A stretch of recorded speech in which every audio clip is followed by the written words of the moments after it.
राज भैया राज भैया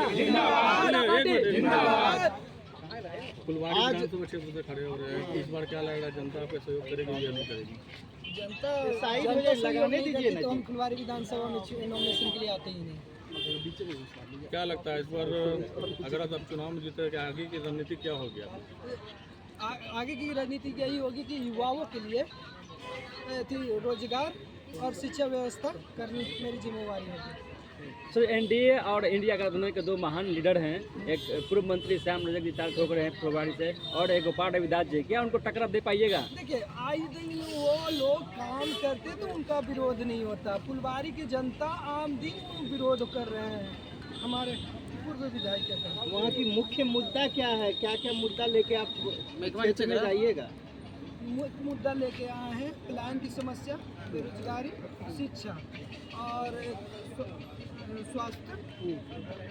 आज नॉमिनेशन हुआ है, क्या लग रहा है, किस तरह की अनुभूति हो रही है आपको? देखिए नॉमिनेशन तो जनता के प्यार की वजह से आए हैं, तो जनता की क्या लगेगा, जनता ही है मालिक।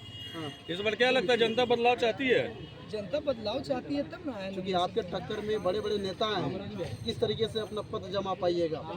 देखिए बड़े नेता होने से नहीं होता, बड़ा नेता कोई बन जाने से बड़ा नेता नहीं होता है। जब तक आप जमीन से नहीं जुड़िएगा, जब तक लोगों को काम के प्रति नहीं जिम्मेवारी निभाइएगा, तो नेता बनने से नहीं होता है। नीतीश कुमार का 7 निश्चय योजना क्या फुलवारी विधानसभा में धरातल पे है क्या ये काम? देखिए 7 निश्चय योजना तो चालू हो गई है, लेकिन अभी आप फुलवारी विधानसभा में कई गांव ऐसे हैं कि जहां अभी तक पानी, वहाँ बिजली है तो उसमें मीटर में गुल है, मीटर गुल है, इस व्यवस्था को इतना खराब हो चुका है कि जनता परेशान है।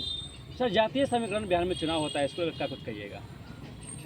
जातीय समीकरण चुनाव होता है तो जाति से नहीं लेना देना, युवा को लेके आए हैं। चलिए इधर अच्छा, युवा को लेकर आए हैं, क्या कहेंगे सर? क्योंकि जिस तरीके से आपके फुलवारी शरीफ से जो है आपके भावी उम्मीदवार खड़े हुए हैं, इनके टक्कर में काफ़ी बड़े बड़े एनडीए और इंडिया अलायंस के नेता हैं, किस तरीके से पद जमा पाएंगे आप लोग बताइए?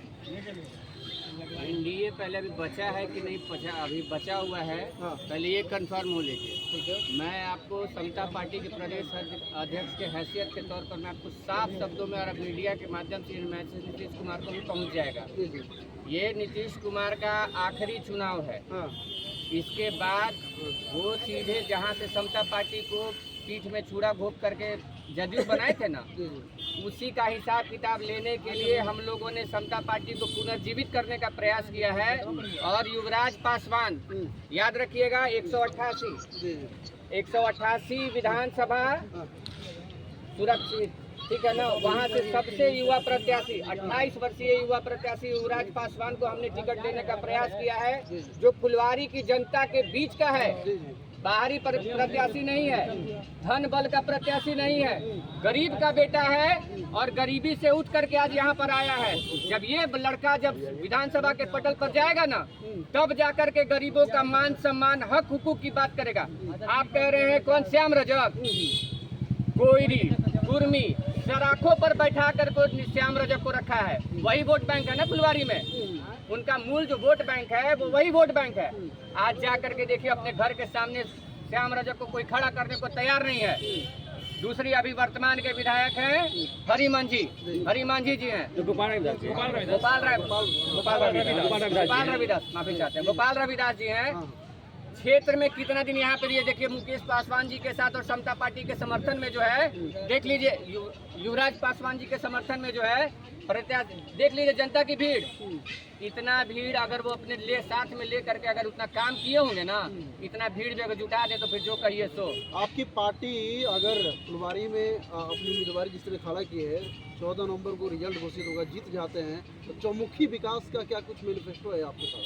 चौमुखी विकास होगा, और सिर्फ फुलवारी विधानसभा पर ही नहीं कह रहे हैं, हमारे 68 प्रत्याशी हैं 68 प्रत्याशी हैं। और समता पार्टी के तरफ से 68 प्रत्याशियों को चयनित किया गया है। अच्छा। जो नीतीश कुमार को धरती पर से जो हवा में उड़ रहे हैं ना, उनको पंख काट करके पर काट करके जो है धरती पर लाने का प्रयास करेंगे। हाँ। वो सत्ता के नशे में इतना मद हो गए हैं, इतना भ्रष्टाचार से लेकर के सारी चीजें, सारी सीमाएं वो लांघ चुके हैं। हाँ। अब उनके पास कुछ नहीं बचा हुआ है।